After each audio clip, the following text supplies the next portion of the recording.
वक्रतुंड महाकाय सूर्यकोटि संप्रभ निर्विघ्नं कुरु मे देव सर्वकार्येषु सर्वदा।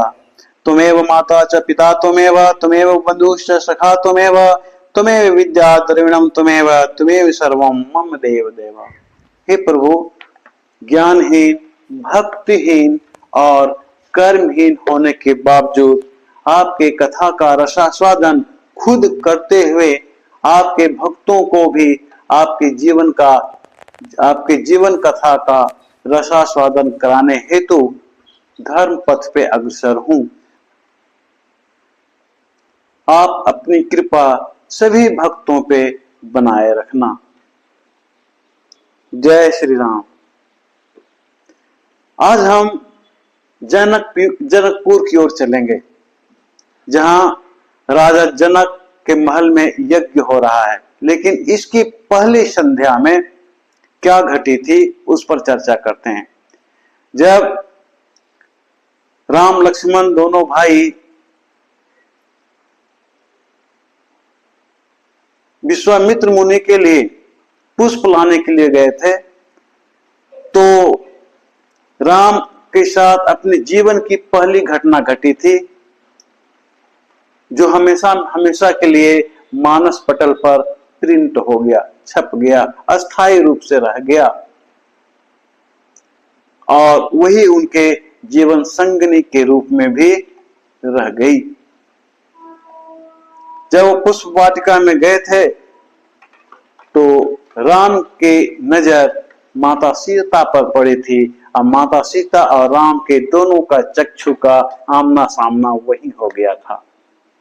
इस तरह से राम की छवि माता सीता के मस्तिष्क में छप गया और माता सीता की छवि राम के मस्तिष्क में छप गया।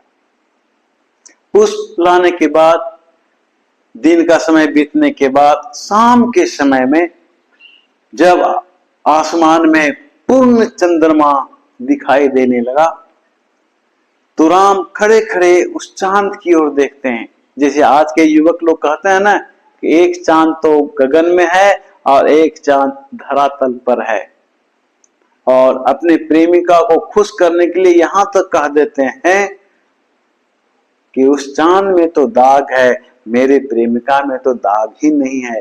तुम कहो तो मैं आसमान से तारे तोड़ कर ला दूं, तुम कहो तो चांद सितारों से तुम्हारे मांग को सजा दूं। पता नहीं क्या क्या क्या क्या आवेश में कहते हैं। लेकिन यहाँ राम को देखिए, ये भी पहले चांद को देखकर बहुत खुश हो जाते हैं कि संभवतः इसी चांद के शकल सूरत उस सीता की भी है। तुलना करने लगते हैं, लेकिन अचानक उनके मन में विचार आता है कि नहीं, समुद्र मंथन के समय में ये चांद समुद्र से निकला हुआ है, समुद्र के खारे पानी से निकला हुआ है, नमकीन पानी से निकला हुआ है, और समुद्र से ही विष भी निकला और समुद्र से ही चांद भी निकला। इस प्रकार विष इसका भाई हो गया, चंद्रमा का भाई है। चंद्रमा को मैं देखता हूं तो दिन में मलिन हो जाता है, रात में चमकता अवश्य है, लेकिन दिन में वो मलिन हो जाता है। और इतना ही नहीं, दाग युक्त भी है। उसके चेहरा पर एक कलंक सा दाग दिखता है, दाग मुक्त नहीं है। क्या हमारी सीता का चेहरा ऐसा ही है? नहीं, कदापि नहीं। ये है असली प्रेम। इसके बाद सुबह होते ही नित्य क्रिया से निवृत्त होकर विश्वामित्र मुनि के साथ राम और लक्ष्मण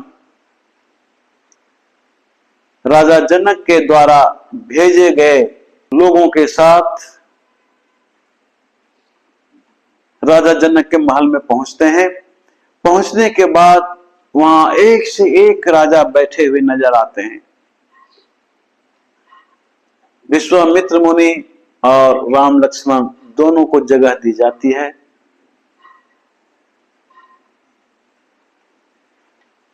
सभी राजा अपने अपने स्थान पर बैठे हैं, लेकिन जो ही विश्वामित्र मुनि के साथ राम लक्ष्मण का वहां आगमन होता है। जितने भी राजा वहां थे सबकी नजरें राम लक्ष्मण की ओर आ जाती है। एक टक से सभी लोग राम लक्ष्मण की ओर देखने लगते हैं। ठीक उसी तरह से जिस तरह से कक्षा के विद्यार्थी स्कूल में किसी कक्षा के विद्यार्थी एक नजर से शिक्षक की ओर देखते हैं, या किसी सत्संग में साधु महात्मा का जो प्रवचन हो रहा है तो सारे भक्तों का ध्यान उस महामुनि की ओर होते हैं, महात्मा की ओर होता है, साधु की ओर होता है। ठीक उसी तरह से वहां जितने भी राजा थे सबका ध्यान राम लक्ष्मण की ओर खींच जाता है।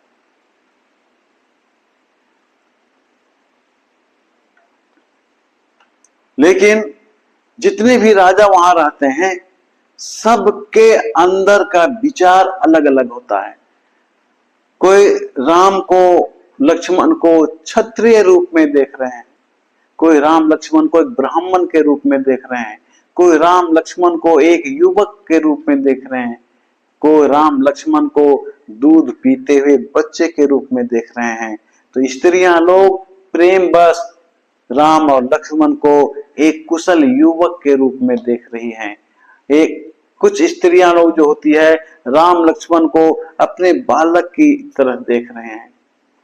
और ऐसा मालूम पड़ता है कि जिस तरह से आसमान में तारों के बीच चंद्रमा का उदय होता है, जिस तरह से चंद्रमा दिखता है, ठीक उसी तरह से वहां उपस्थित राजा के बीच में ये दो राम लक्ष्मण दो चंद्रमा की तरह दिखने लगते हैं।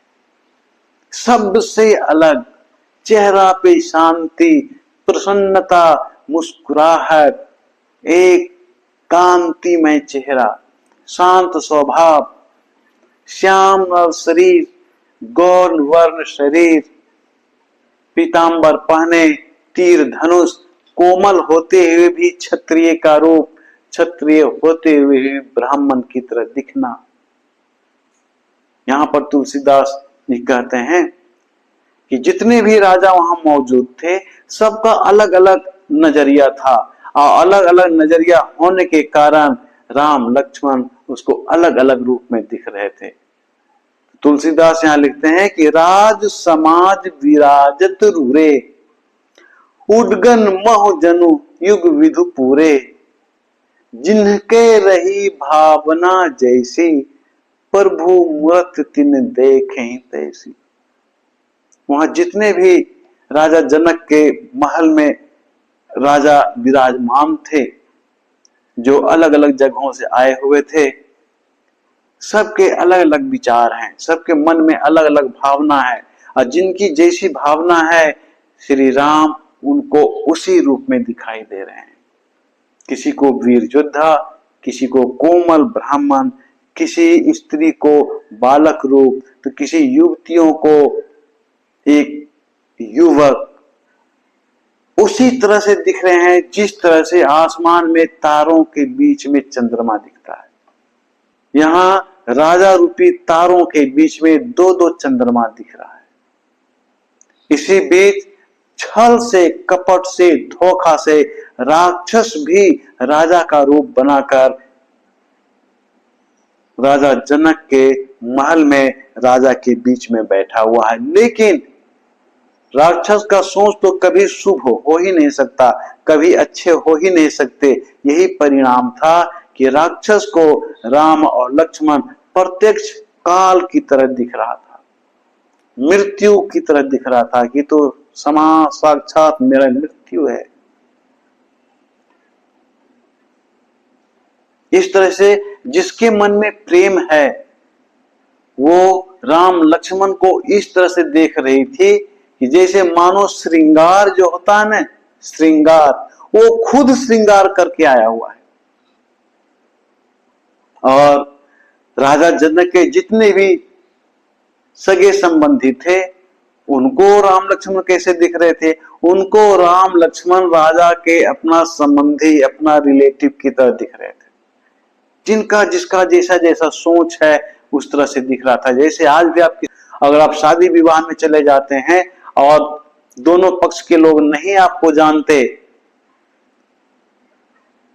वर पक्ष वाला समझेगा कि वधू के पक्ष से है, अब वधू पक्ष वाला समझेगा कि वर के पक्ष से है। कुछ ऐसा ही यहां हो रहा था।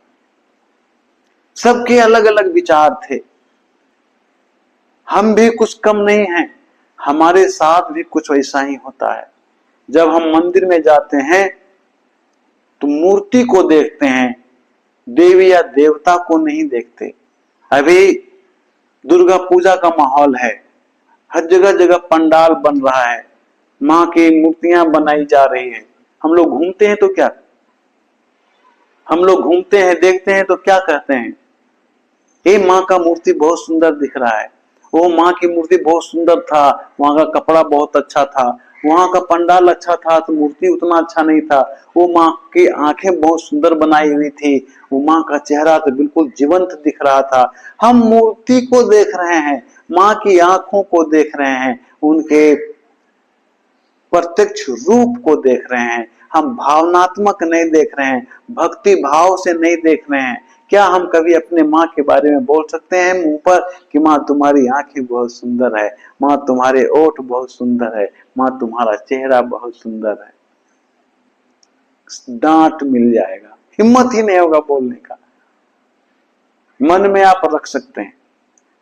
यहाँ क्या पता चलता है कि हम माँ को भक्ति भाव से नहीं देख रहे हैं, हम माँ को एक मूर्ति के भाव से देख रहे हैं, माँ के भाव से नहीं देख रहे हैं। यही कारण है कि हम पूजा करने मंदिर जाते हैं या दुर्गा पंडाल में जाते हैं तो हम माँ की पूजा नहीं करते, भक्ति की भावना से नहीं करते। माँ की पूजा करते हैं लेकिन मूर्ति के रूप में करते हैं। परिणाम ये होता है कि माँ हमें मूर्ति ही दिखती है और हमें आशीर्वाद नहीं मिल पाता, आशीर्वाद से हम वंचित रह जाते हैं, क्योंकि भक्ति की भावना वहां है ही नहीं। हम तो मूर्ति की पूजा कर रहे हैं, माँ के शरण में नहीं गए हैं। अगर माँ के शरण में जाते तो निश्चित रूप से हमारे धर्म का, हमारे कर्तव्य का, हमारे भक्ति की भावना का, हमारी श्रद्धा का फल जरूर मिलता। और सच मानिए तो कौन ऐसा दुनिया में कलाकार है जो हमारी माँ की मूर्ति को बना सकता? हो ही नहीं सकता। यहाँ जितने भी भक्त थे उनको राम लक्ष्मण इष्ट देव सा दिखते हैं, ईश्वर सा दिखते हैं। तो इस तरह से जिन लोगों की जैसी भावना थी श्री रामचंद्र जी को लोग वैसा ही देख रहे थे। यहाँ तुलसीदास जी लिखते हैं कि प्रभु ही देख सब निरप ही हारे, जनु राकेश उदय भय तारे, असी प्रतीति सबके मन माही, राम चाप तो रब सक नाही।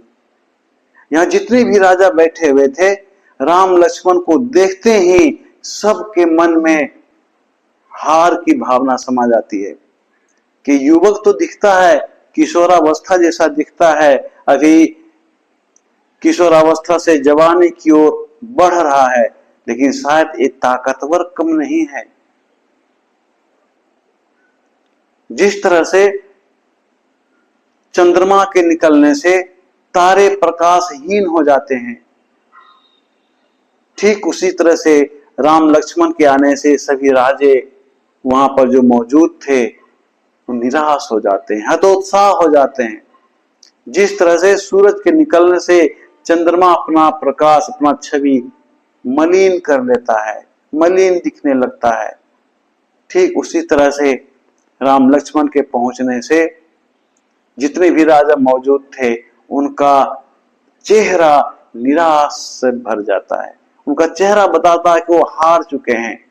अभी यज्ञ का समापन हुआ ही नहीं है, अभी धनु यज्ञ के लिए कार्यक्रम शुरू ही नहीं हुआ है। धनुष उठाने का, धनुष को छूने का, धनुष पे प्रत्यंचा चढ़ाने का कोई भी कार्यक्रम नहीं हुआ, उसके पहले ही हार जा रहे हैं।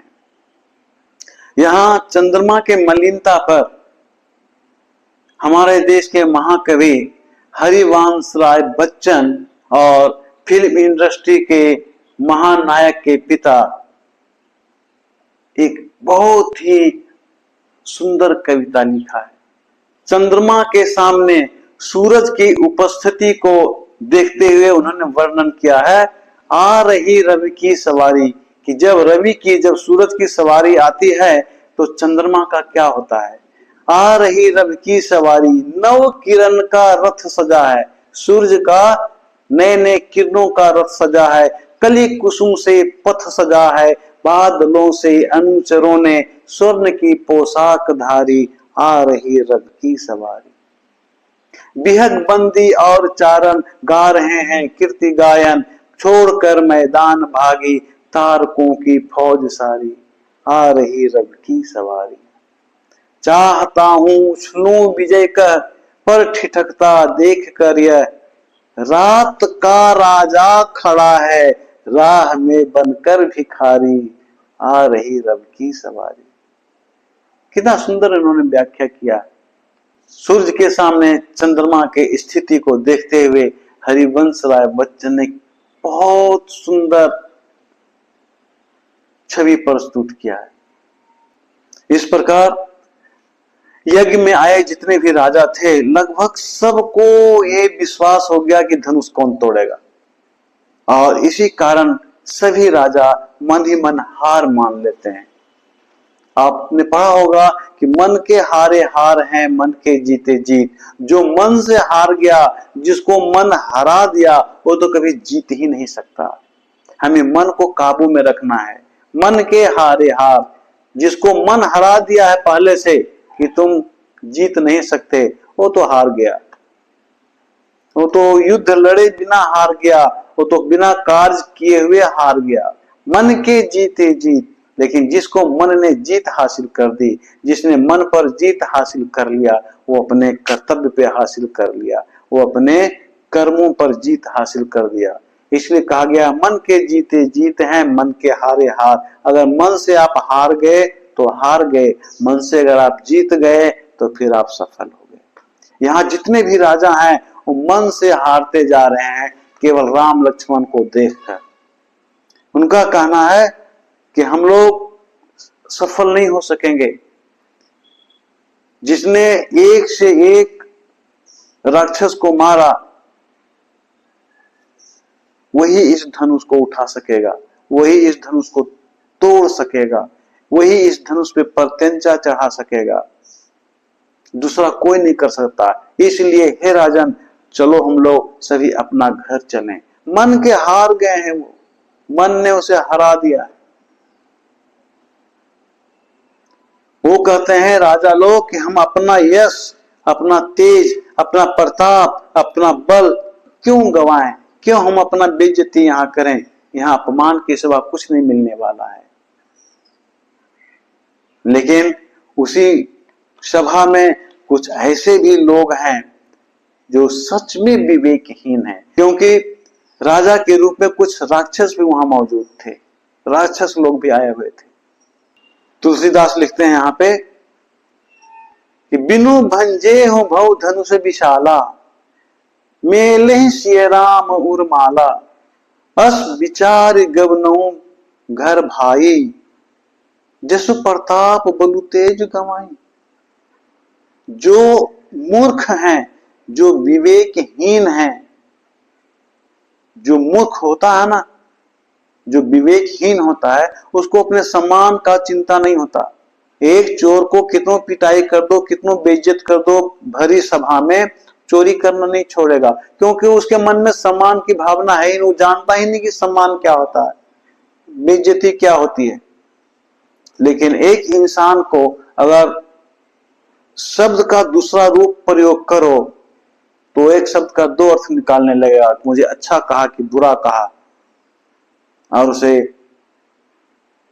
ग्लानि फील होने लगती है, उसे इंसल्टिव फील होने लगता है। तो कुछ राजा सोच रहे हैं कि अगर मैं हार गया तो हमारी बेइज्जती होगी, अगर मैं असफल हो गया तो मेरी बेइज्जती हो जाएगी, तो असफल होने से पहले ही क्यों न मैं यहां से चला जाऊं। लेकिन ये नीति नहीं कहती। आप मैदान में आए हो तो मैदान छोड़कर भागना उचित नहीं है। ये सबसे बड़ा बदनामी है, सबसे बड़ा कलंक की तरह है।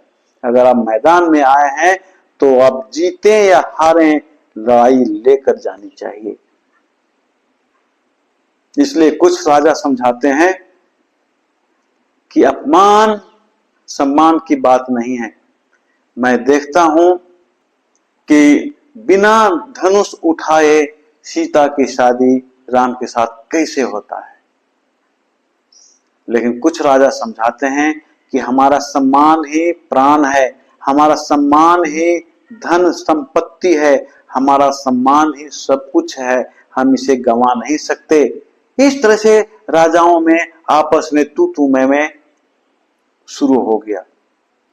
कुछ राजा समझा रहे हैं कि एक राजा होते हुए, एक विद्वान होते हुए, एक प्रजा का भलाई करने वाला होते हुए, एक ऊंची नीची बातों को समझने वाला, एक योद्धा की तरह रहने वाला को ये सब बातें शोभा नहीं देता कि मैदान छोड़कर भाग जाएं। हमें चुनौतियों को स्वीकार करना चाहिए, बुद्धिमानी इसमें है, बड़ाई इसमें है। हमें चेष्टा करनी चाहिए कि चुनौती को स्वीकार करें और विवेकहीनता का नहीं, विवेकशीलता का परिचय देते हुए काम करें। आपको याद होगा इतिहास में महाराणा प्रताप को जब हार मानना पड़ा तो छिप करके गुफा में रहे थे, वहां उनको घास की रोटी खानी पड़ी थी और किसी स्पाइडर का, किसी मकड़ी को उन्होंने बार बार